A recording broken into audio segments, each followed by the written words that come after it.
지금 이번에 대법원 판결 후에 실제 법원 안에 식구들, 그러니까 판사들은 판사들대로, 법원 공무원들은 공무원대로 분위기가 좀 어때요? 그런 얘기들 좀 할 것 아닙니까? 뭐 식사 시간이나 저녁 시간에 모여서 좀 대체로 어떤 기조인가요? 뭐 현장에 계시는 민원을 상대하시는 분들은 되게 많이 힘들다고 이야기를 해요. 왜냐면은 네. 뭐 이 현장에 법원 공무원을 있어 보면 어떤 이야기를 우리 국민들도 제일 많이 듣냐면은 왜 좀 빨리 안 해주냐. 심지어는 내가 이혼 소송을 제기고 있는데 신랑하고 법정인 관계로 좀 빨리 마무리 좀 시켜주라. 두 당사자가 합의하고 있는데 빨리 해달라는 게 민원이죠. 그렇죠. 네. 그런데 엄청나게 빨리 했어요. 대법원 사건을.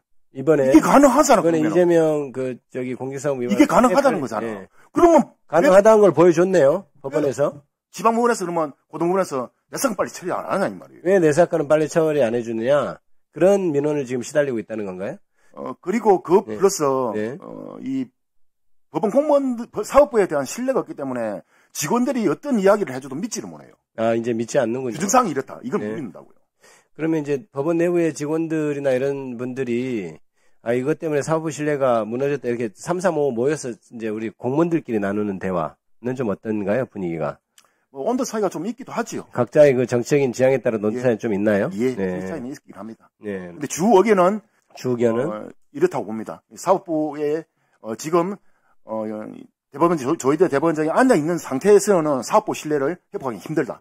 뭐 정치적인 지향과는 별개로 이런 상황에서는 조희대 대법원장이 사법부 신뢰를 이끌어갈 수 있겠느냐 이런 의견이 많다. 그거하고 정치적으로 뭐 여당을 지지하고 뭐 민주당도 지지하고 정치적인 이런 문제는 아니지 않습니까? 네, 그렇죠. 예. 저 PPT 좀 띄워볼까요? 네. 지금 요 사건 저는 그래서 국민들한테 대법원이 이렇게도 빨리 선고할 수 있다는 걸 보여준 사건이라고 생각합니다. 이제 예외가 되지 않고 좋아요. 지금까지 그런 사례가 없었으면 지금부터 그렇게 하십시오. 대법원. 자, 보실까요? 3월 26일 날 항소심 무죄가 났어요. 검찰이 다음날 상고장을 제출합니다. 바로 다음날. 그러니까 그 다음날 그 항소심에서 대법원에 소송 기록이 송부됩니다. 본부장님, 이렇게 상고되고 다음날 기록이 가는 경우가 있습니까? 지금까지 본 적 있어요? 이렇게 하기가 힘들어요. 실무진이 움직여야 되는데. 실무진이 다 지금 도장받고 증인신문조서, 승인녹취록 도장받고 이거 다 하려면 사실상 한 1, 2주 걸리잖아요. 그러니까 기본적으로 이런 것만 보더라도 이거는 다른 뭔가 있는 거예요. 지금 한 번도 그런 적이 없다고 말씀하실 수 있죠. 예. 자, 계속 봅시다. 그 다음에 4월 10일입니다. 검찰이 상고유서를 제출하는데 검찰도 굉장히 서두르네요. 검찰은 다음날 상고유서장을 판결 다음날 상고장을 제출했을 뿐만 아니고 상고 이유서도 20일의 기간이 있는데 거의 소송기록 송부가 금요일날 됐으면 그 소송기록 송부 통지서 접수 통지서가 아마 4월 8일이나 9일쯤 왔을 것 같아요. 그런데 거의 그 다음날 제출하죠. 제가 보기에는 저는 그거는 확인해 봐야겠지만 거의 1, 2일 안에 하루 이틀 안에 제출했다고 보입니다.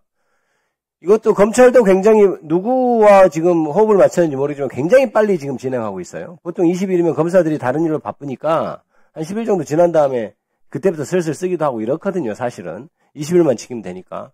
자, 봅시다. 그리고 그로부터 4월 21일 날 이제 이재명 피고인 쪽에서 답변서 내니까 답변서 제출하자마자 바로 다음날 소부에 회부되고 그날 바로 전원합의체 회부됐죠. 이런 사례 본 적이 있습니까? 없습니다. 전혀 없죠. 자, 그 다음에 4월 24일 날 두 번째 전원합의체 합의기일 한 다음에 바로 5월 1일 선고했습니다. 그죠? 자, 36일 만에 파기환송심 결정이 났잖아요. 이런 일이 없죠. 자, 근데 대법원은 그런 능력을 보여줬죠. 유일하게 역사상 처음으로 피고인 이재명 공직선거법 사건에서 상고심에서 36일 만에도 판결을 내릴 수 있다. 그것도 전원합의체 판결을. 기록을 6만 페이지 이상 되는 기록에 대해서 36일 만에 우리는 선고할 수 있다는 아주 울트라 능력을 보여줬습니다. 자, 그러면 국민 개개인한테도 이런 잣대 그대로 적용해서 36일 만에 이제 판결할 수 있겠네요. 맘만 먹으면. 앞으로 그걸 기대할 수 있겠네요. 본부장님 어떠세요?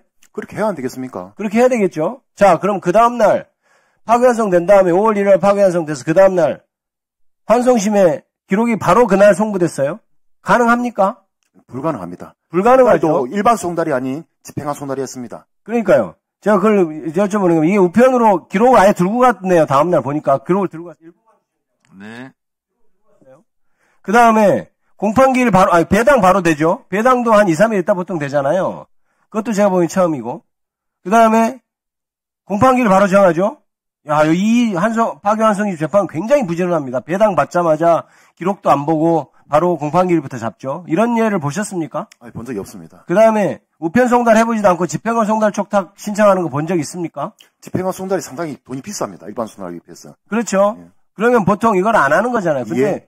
그거 해보지도 않고 집행관 송달을 촉탁한 것은 이거는 말이 안 되는 것 아닙니까? 의도가 있었다고 봅니다. 그래서 제가 대법원의 판결을 존중해라 이렇게 얘기하면 안 되고 대법원이 한 짓을 생각해야 되는 거예요. 보십시오.